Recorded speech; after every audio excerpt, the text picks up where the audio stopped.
This is my best putting tip of 2023.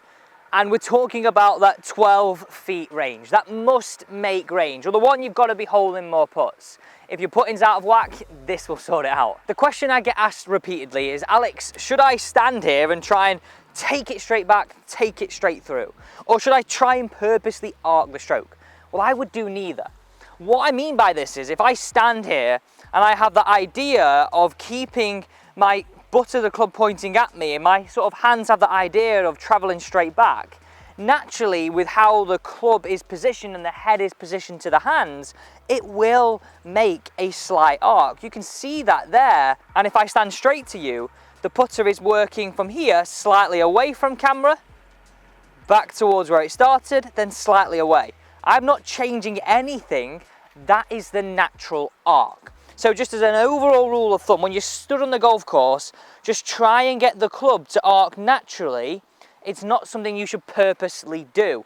That is seriously quick down that slope. So I'm going to make this nice and simple for you to follow. So I've broken it down into 3 simple steps. The first one is keeping this head still. We don't want it to be looking up, changing, moving too much. So I've got a little trick here, because it's not as easy as you think it is. Now, go and grab yourself a fresh, brand new tee peg, and you're going to pop it in your mouth. Stay with me here, you might think I'm crazy doing this, but when you're stood over your putt, right, you have no sort of perception to what your head is doing. As soon as you place the tee peg in your mouth, you can then see the tee peg moving.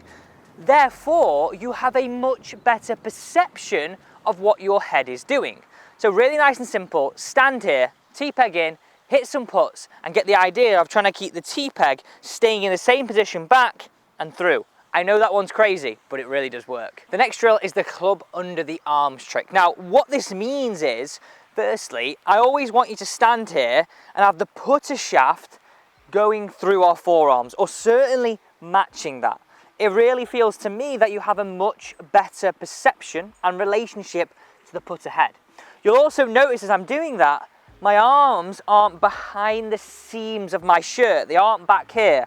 They're in front of the seams of my shirt. They're still on the side of the body, but on the front. And that's really important, because now I can move it as a unit.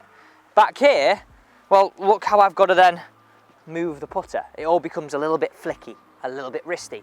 And like, you just have to make compensation. So I know it's hard for golfers to get that sensation. So grab a golf club, place it under your armpits like this, and you really get the idea of where the arms want to be. I've still got everything I said, but I really feel my arms are in front and I get the club rocking. Look at what I'm doing there. Straight away, I have that sensation of a rocking motion with the right relationship of the putter to my forearms.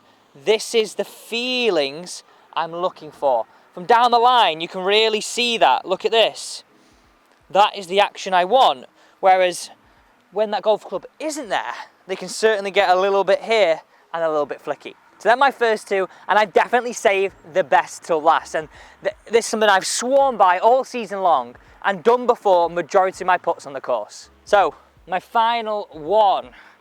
This is all about our shoulders, our aim. And you have to think about it this way, right?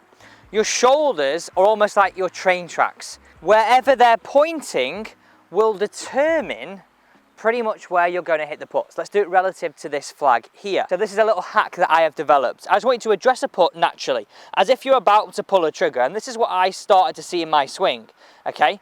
You're then just going to drop your putter, put your palms down. Now, if you look closely, this is what I do naturally, and it gets me every time. Look how my right hand is over my left slightly. Well, that means my train tracks now are pointing a little bit to the left, aren't they? We ideally want these to be naturally hanging the same. Not here, not here. So the opposite of that would be if I stood here and got like this, drop my putter, and I'm here. Well, what's my stroke going to be like? This really gives you, again, a perception of what we're trying to train. Now, you certainly couldn't drop your putter on the course, but this is what I did, right? I set up to a putt just inside the ball, dropped it onto my thigh and dropped my hands. Okay, I got a perception, an idea of what I was doing. And we want to be able to stand here, check it, make them even, and then hit the putt. So we've got a real perception, oh, how did that miss? Of that we're aiming our train tracks absolutely perfectly when we're out on the golf course. This is a real must-make distance here and in, whether you're saving par, making a birdie, making a three-pointer, taking a beer off your mates, whatever that is, we want to make sure we're holding more of those putts. Thanks so much for watching. Don't forget to subscribe to the channel here, Alex Elliott Golf, for free, simple golf tips 5 times a week.